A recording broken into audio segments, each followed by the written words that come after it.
Moin, hallo und herzlich willkommen hier zum Pendler Club, dem Podcast für alle Luxemburg-Pendler. Mein Name ist Marc Blasius und heute haben wir einen ganz besonderen Gast, nämlich Herr Professor Dominik Brodowski. Hallo. Hallo. Und Gilles Reale ist auch wieder dabei. Hallo. Herr Professor Dominik Brodowski, Sie sind Universitätsprofessor für Europäisierung, Internationalisierung und Digitalisierung des Strafrechts und des Strafverfahrensrechts an der Universität des Saarlandes. Und Sie wurden letztes Jahr bei der Zurückreise nach Deutschland von Luxemburg aus kontrolliert. Was genau ist da passiert?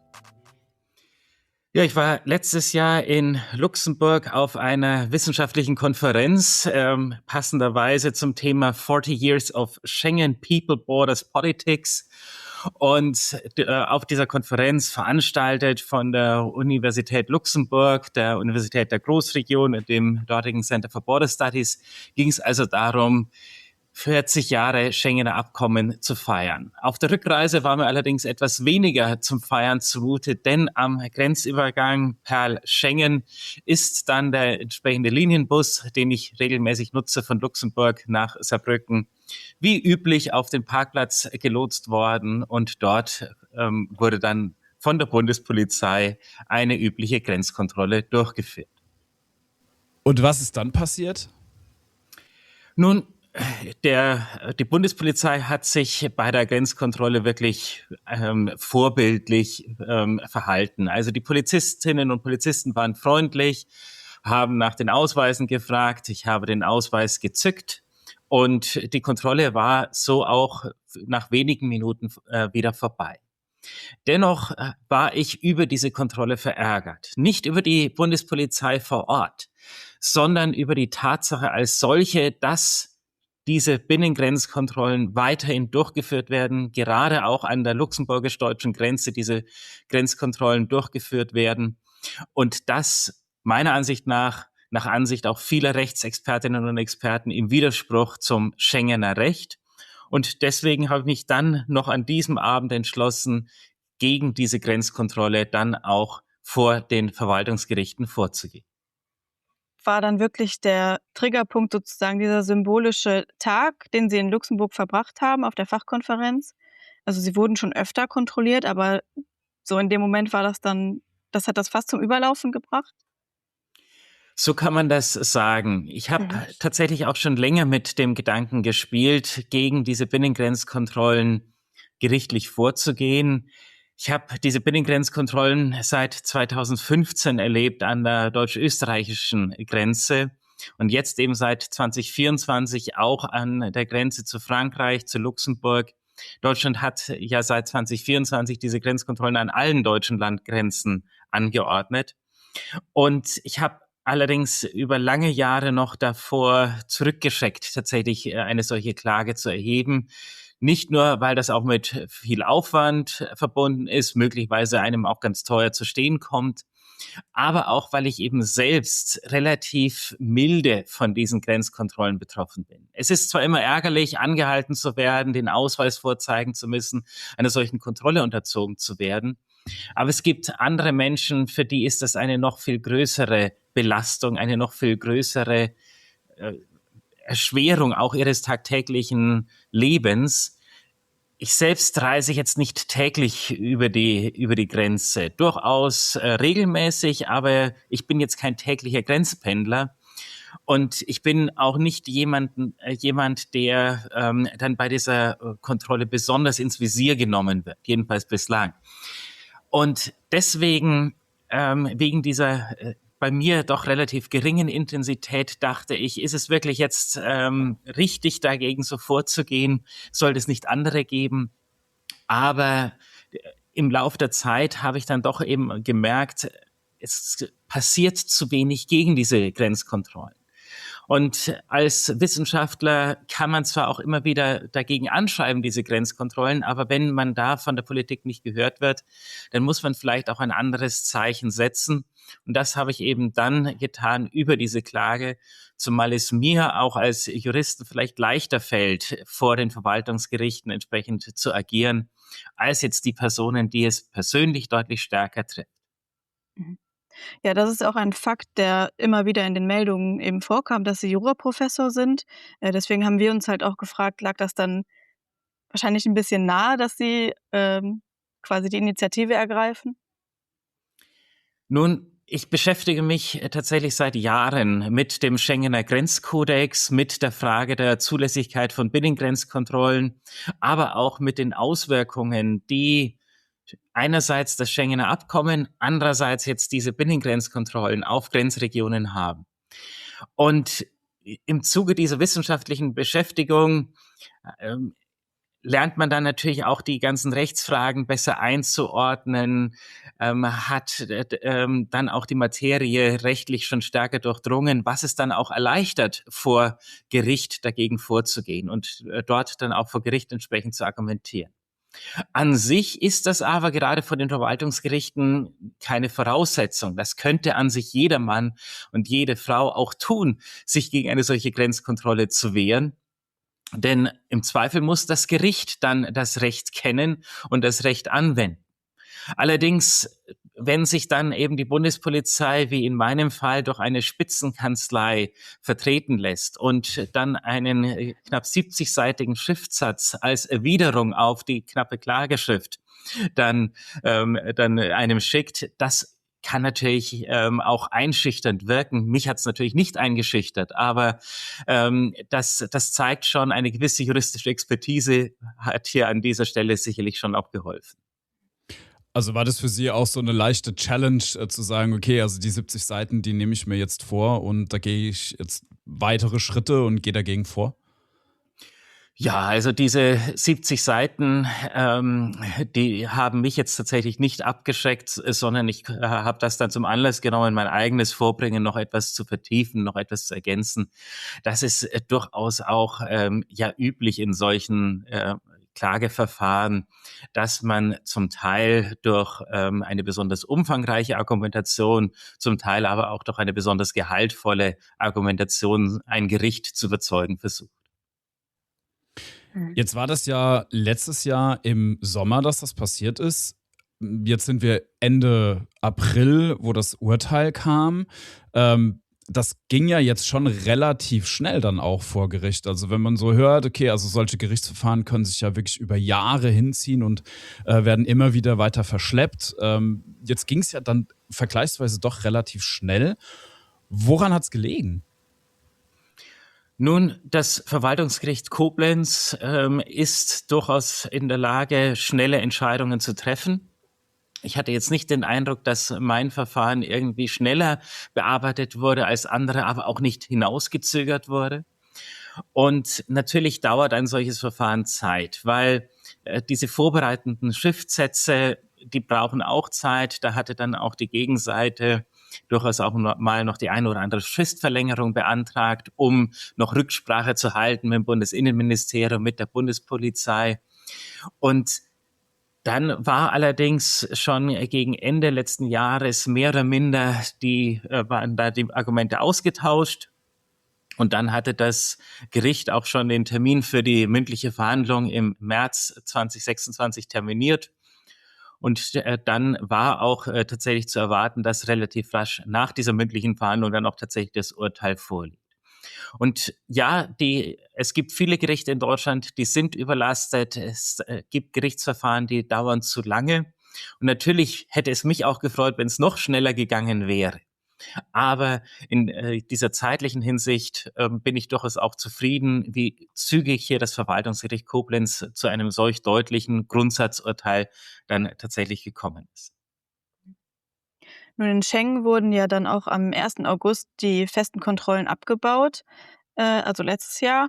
Und, kurz nach der Meldung, dieses Urteils kam ja dann wiederum eine Meldung, dass auch eben diese feste Stelle in Trier abgebaut werden soll.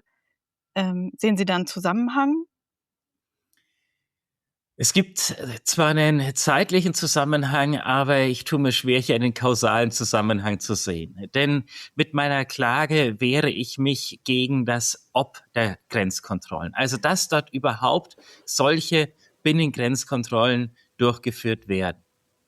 Diese Art und Weise, wie man die jetzt durchführt, ob man da tatsächlich mitten auf der Autobahn die Kontrolle macht oder ob man, wie es jetzt eben schon in Schengen durchgeführt wird und bald auch auf der Autobahn Richtung Trier, auf der Autobahn nur den entsprechenden Fahrzeugen signalisiert, jetzt bitte auf den ersten Parkplatz hinter der Grenze zu fahren. Das ändert an dem Ob der Binnengrenzkontrollen nichts. Es erleichtert allerdings das Leben für die Pendlerinnen und Pendler durchaus. Und einen gewissen Zusammenhang kann man vielleicht schon sehen. Denn die rechtlichen Bedenken gegen diese Grenzkontrollen, gerade an der luxemburgisch-deutschen Grenze, werden nicht nur von mir vorgetragen. Sie werden zum Beispiel ja auch vom luxemburgischen Innenminister Leon Gloden immer wieder betont, der auch auf dieser Konferenz, auf der ich letztes Jahr war, ein Grußwort gehalten hatte und sich auch dort sehr stark für Schengen eingesetzt hat, für die Freiheit von Binnengrenzkontrollen eingesetzt hat. Und diese beständigen Argumente, dass diese Binnengrenzkontrollen eine Ausnahme sind und dass man mit diesem Instrument sehr zurückhaltend umgehen soll, führen durchaus dazu, dass in Gesprächen zwischen Luxemburg und Deutschland, in Gesprächen zwischen der EU-Kommission und Deutschland sehr viel Augenmerk darauf gelegt wird, wenn schon hier solche Binnengrenzkontrollen eingeführt werden, dass man dann versucht, eben die Auswirkungen für die Bevölkerungen in den Grenzregionen, für die Grenzpendlerinnen und Pendler zu minimieren. Trotzdem, es ist immer noch ein Unterschied, ob man diese Binnengrenzkontrollen hat oder nicht. Man nimmt die Grenzen anders wahr. Es ist ein Rückschritt auf dem Weg der europäischen Integration. Und das ist es, was mir ein solcher Dorn im Auge ist, dass durch diese Grenzkontrollen die Grenzen wieder so sichtbar werden, Grenzen, die wir eigentlich meinten, überwunden zu haben. Das heißt, unterm Strich, Sie sehen keinen Zusammenhang oder keinen kausalen großen Zusammenhang. Sie sind jetzt als Sieger aus der Klage rausgegangen. Ihnen wurde Recht gegeben. Jetzt ist es allerdings so, dass ja die Kontrollen jetzt nur etwas abgeändert werden und trotzdem weiterhin Bestand haben. Wie sehen Sie das? Nun, natürlich hätte ich mich sehr gefreut, wenn das Bundesministerium des Innern am Tag nach der Klage angekündigt hätte, jetzt die Binnengrenzkontrollen zu Luxemburg gänzlich einzustellen. Tatsächlich war die Reaktion schon am Tag der Urteilsverkündung eine andere. Das Bundesinnenministerium und jetzt die letzten Tage auch der Bundesinnenminister Dobrindt persönlich hat gesagt, das sei eine Einzelfallentscheidung eines Gerichts gewesen. Mit dieser Entscheidung sei man nicht einverstanden und deswegen werde man in Berufung gehen. Damit ist dieses Urteil auch noch nicht rechtskräftig. Es entfaltet also keine rechtliche Wirkung, sondern es ist nur eine Zwischenetappe. Und wenn tatsächlich jetzt die Bundesrepublik Deutschland, der Klagegegner in diesem Verfahren, in Berufung geht, dann wird es eine erneute Verhandlung vor dem Oberverwaltungsgericht Rheinland-Pfalz geben. Und ich hoffe natürlich, dass dort dann dieses Urteil des Verwaltungsgerichts Bestand hat. Trotzdem, bis eine solche rechtskräftige Entscheidung vorliegt, ist alles eben nur vorläufig und deswegen kann auch rechtlich gesehen dieses Urteil bislang nur begrenzte Wirkungen entfalten. Trotzdem, ein solches Verwaltungsgericht entscheidet ja nicht aus Willkür oder aus Jux und Dollerei, sondern das Gericht hat sich hier sehr, sehr gründliche Gedanken gemacht. Es hat sich die Rechtsprechung der Obergerichte sehr gründlich angesehen und hat dann sehr grundlegende Erwägungen angestellt, wann und unter welchen Voraussetzungen Binnengrenzkontrollen überhaupt wieder eingeführt werden kann. Und hat hier der Bundesrepublik Deutschland doch einiges ins Stammbuch geschrieben. Und solche Aussagen eines Gerichts, und dieses Gericht war im Übrigen auch nicht nur mit einem Richter besetzt, sondern es war eben eine ganze Kammer des Verwaltungsgerichts mit 5 Richterinnen und Richtern, die das entschieden haben. Und wenn ein Gericht sich solch grundsätzliche Gedanken macht, dann ist es Aufgabe eines Staates, der Exekutive oder hier eben auch der Regierung, sich mit diesen Gründen ernsthaft auseinanderzusetzen und nicht dann in einem Schnellschuss gleich zu sagen, ja, das sei nur eine Einzelfallentscheidung und wir sehen das anders, sondern das hat man dann auch ernst zu nehmen. Genauso wie ich es ernst zu nehmen gehabt hätte, wenn das Verwaltungsgericht die Klage abgewiesen hätte. Und das gehört eben zu einem Rechtsstaat dazu, dass dann eben auch die Exekutive den Gerichten zuhört. Und das wäre durchaus etwas, was ich mir dann für die nächsten Tage und Wochen und Monate wirklich hoffen würde. Zumal auch andere Verwaltungsgerichte in Deutschland über vergleichbare Fragen zu anderen deutschen Außengrenzen zu entscheiden haben werden. Ja, Sie haben jetzt schon von Wochen oder Monaten gesprochen. Also gibt es da Fristen, wann eben so eine Berufung, ja, wann das wirksam wird, wann genau jetzt verhandelt wird, doch mal darüber? Können Sie da vielleicht noch drauf eingehen? Nun, die Beklagte, also hier die Bundesrepublik Deutschland, hat 1 Monat lang Zeit, Berufung einzulegen und dann noch 2 weitere Monate Zeit, diese Berufung auch zu begründen. Und danach habe ich dann die Gelegenheit, darauf zu antworten. Ich werde natürlich wieder versuchen, das relativ schnell zu machen, aber es wird auch dann wieder ein gewisses Hin und Her geben, bis dann das Oberverwaltungsgericht einen Termin für eine mündliche Verhandlung terminiert oder auch dann anfragt, ob man nicht einfach im schriftlichen Verfahren weiter vorgehen könnte und dann eine Entscheidung treffen könnte. Das kann also alles gut und gerne jetzt nochmal ein halbes, dreiviertel Jahr dauern. Was im Übrigen auch möglich ist Folgendes, dass das Oberverwaltungsgericht dann sagt, hier geht es um Fragen des europäischen Rechts, des EU-Rechts. Und für die Auslegung des EU-Rechts ist der Europäische Gerichtshof in Luxemburg zuständig. Und deswegen legen wir jetzt entsprechende Fragen zur Vorabentscheidung durch den Europäischen Gerichtshof vor. Man schickt also dann einen entsprechenden Brief nach Luxemburg an den Europäischen Gerichtshof und dann führt das zu einem entsprechenden Verfahren vor dem EuGH, was dann auch gut und gerne mal 1, 2, 3 Jahre dauern kann. Und erst dann kann das Oberverwaltungsgericht endgültig entscheiden. Das heißt, es ist durchaus möglich, dass sich dieses Verfahren noch weit in die Länge zieht. Umso wichtiger ist es, weil diese Grenzkontrollen ja tagtäglich eine Belastung darstellen, dass eben die Exekutive, die Regierung, dieses Gerichtsurteil, was jetzt schon vorliegt und die weiteren Gerichtsentscheidungen, die bald aus Bayern und Baden-Württemberg zu erwarten sind, von entsprechenden parallel geführten Klageverfahren, dass die dann auch tatsächlich ernst genommen wird. Und wenn mehrere Juristinnen und Juristen einer Meinung sind, wenn mehrere Gerichte einer Meinung sind, dann ist es unter Juristen ja schon etwas Ungewöhnliches. Es gibt ja diesen berühmten Satz, 2 Juristen, 3 Meinungen. Aber wenn tatsächlich jetzt mehrere Gerichte einer Meinung sind, dann sollte das doch der Exekutive hier zu denken geben. Ja. Zumal ja Friedrich Merz auch vergangene Woche schon geäußert hatte, dass man den Großteil des Problems, weshalb überhaupt diese Grenzkontrollen eingeführt wurden, ja jetzt in den Griff bekommen wurde und ja, man könnte ja daraus auch interpretieren, dass es jetzt so in Richtung Ende der Grenzkontrollen grundsätzlich an den deutschen Außengrenzen geht. Die Signale aus der Politik sind da noch nicht so 100%ig eindeutig. Bundesinnenminister Dobrindt hat auch zu erkennen gegeben, dass er sich zwar auch irgendwann ein Ende der Grenzkontrollen wünscht, allerdings, dass jetzt noch nicht der richtige Zeitpunkt sei, einen entsprechenden Termin dafür bekannt zu geben.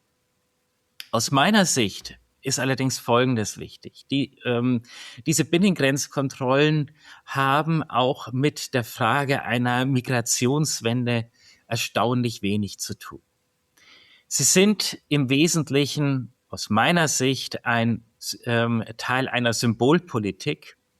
Symbolpolitik, weil man hier nach innen ein gewisses Signal sendet, die Grenzen seien dicht, und ein Signal nach außen, es lohne sich noch schon gar nicht an die Grenze zu gehen, weil man dann dort zurückgewiesen wäre. Die Realität an den Grenzen sieht aber durchaus ganz erheblich anders aus. Es sind ja eben nur einige Grenzübergänge, die kontrolliert werden. Etliche andere Grenzübergänge Und hier in Grenzregionen hat man dann auch ein gewisses Auge dafür, wann an welcher Stelle kontrolliert wird. Andere Grenzübergänge werden ja gar nicht kontrolliert. Und das erleichtert es natürlich auch einerseits das Leben für Pendlerinnen und Pendler, die dann auch mal von der Autobahn runterfahren können und dann über Nebenstraßen über die Grenze unkontrolliert fahren können. Aber dass solches Wissen dann vor Schleuserinnen und Schleusern, vor Kriminellen verborgen bliebe, das halte ich dann doch für eine gewisse Illusion. Und deswegen halte ich es eben auch für bedenklich, wenn man jetzt damit argumentiert, wie viele Haftbefehle vollstreckt werden konnten an der Grenze. Das ist gar nicht das Ziel dieser Grenzkontrollen, dass man dort Haftbefehle vollstreckt oder weitere Straftaten feststellt. Das sind Zufallsfunde, das sind zufällige Erkenntnisse, die man aus Anlass dieser Grenzkontrollen dann eben feststellt. Und bei dem hohen personellen Aufwand, der dort getrieben wird, müsste man letztlich es vergleichen, wie viele solche Haftbefehle könnte die Bundespolizei sonst vollstrecken, wenn sie nicht an der Grenze stehen würde, sondern an den Bahnhöfen kontrollieren würde, im Hinterland, im Wege der Schleierfahndung verdächtige Fahrzeuge anhalten würde. Und wenn man das mit dem gleichen Personalaufwand machen würde, ich bin davon überzeugt, dass dann mindestens die gleiche Anzahl an Haftbefehlen vollstreckt werden könnte, dass man die gleiche Anzahl auch an illegalen Grenzübertritten feststellen könnte, wenn man das eben im Wege einer solchen Schleierfahndung machen würde, wenn man das an anderen Orten machen würde und nicht stationär an der Grenze. Ja, da sprechen Sie auch echt einen wichtigen Punkt an, der auch von Seiten der Bundespolizei-Gewerkschaft immer wieder kam, egal ob aus dem Saarland oder auch aus Rheinland-Pfalz. Ja, dass es halt einen massiven personellen Aufwand bedeutet und auch Überstunden, das gerade auch zuletzt jetzt im Februar, ja, das eben auch wieder kritisiert wurde, dass die Grenzkontrollen verlängert wurden. Also, auch die Seite wird ja immer wieder laut. Allerdings, und ich möchte mir jetzt hier nicht anmaßen, Fragen der polizeilichen Strategie besser beurteilen zu können als die entsprechenden Polizistinnen und Polizisten. Ich tue mir auch schwer, viele Fragen der Einsatztaktik zu beurteilen. Mir geht es hier tatsächlich nur um die rechtliche Frage der Zulässigkeit von diesen Binnengrenzkontrollen und was da hier das Recht vorgibt, wann man das tun darf und wann nicht. Und mir geht es um die gesellschaftlichen Auswirkungen dieser Wiedereinführung und Verlängerung von Binnengrenzkontrollen. Das ist meine Fachexpertise, mich auch mit solchen grenzregionalen Fragestellungen auseinanderzusetzen. Nur als ein Teil dieser Rechtsfrage, ob Binnengrenzkontrollen eingeführt werden dürfen, ist es eben, wie ist tatsächlich der Migrationsdruck? Wie ist momentan tatsächlich die Situation an den deutschen Außengrenzen? Und ein weiterer Aspekt, auf den das Gericht jetzt gar nicht eingehen musste, weil man meiner Klage schon aus eben einem Grund Recht gegeben hat. Eine weitere Frage ist eben dann diese Erforderlichkeit der Grenzkontrollen. Sind sie wirklich hier als Ultima Ratio, also als allerletztes Mittel eingesetzt worden, oder gäbe es nicht gleichermaßen effektive, aber mildere Mittel? Und da kann ich eben auch als Jurist meine Zweifel äußern, vor allem wenn die Argumentation so oberflächlich erfolgt, wie ich es eben teilweise in den Medien vernehme. Und deswegen möchte ich eben auch diesen Aspekt hier nicht unerwähnt lassen, eben mit dieser Frage der Effektivität der Grenzkontrollen. Ganz klar ist, und das hat auch das Verwaltungsgericht im Übrigen bestätigt, die Politik, die Regierung, auch die Polizei braucht einen gewissen Handlungsspielraum. Sie braucht eine gewisse Möglichkeit, auch mal schnell auf Ereignisse reagieren zu können. Dennoch, wir leben in einem Rechtsstaat, ja, wir leben in einem europäischen Raum der Freiheit, der Sicherheit und des Rechts. Und das heißt eben, dass sich alle, wir Bürgerinnen und Bürger, aber eben auch die Regierung, die Exekutive an Recht und Gesetz zu halten hat. Und hier in diesem Fall eben auch an den Schengener Grenzkodex, der damals auch mit ganz klar demokratischen Prozessen verabschiedet und angenommen wurde. Und dann muss man sich an Recht und Gesetz halten, also auch an diese Begrenzungen wann überhaupt solche Binnengrenzkontrollen eingeführt und verlängert werden dürfen. Wenn wir jetzt davon ausgehen, dass in 2, 3 Jahren, je nachdem, wie lange sich das Ganze jetzt zieht, ein Urteil erfolgt und daraus geht hervor, dass die kompletten Grenzkontrollen nicht rechtens waren. Welche Folgen könnte das für die Bundesregierung Deutschland haben? Auch rückwirkend. Nun, in meinem Verfahren geht es wirklich nur um diese eine Grenzkontrolle, die letztes Jahr am 11. Juni durchgeführt wurde.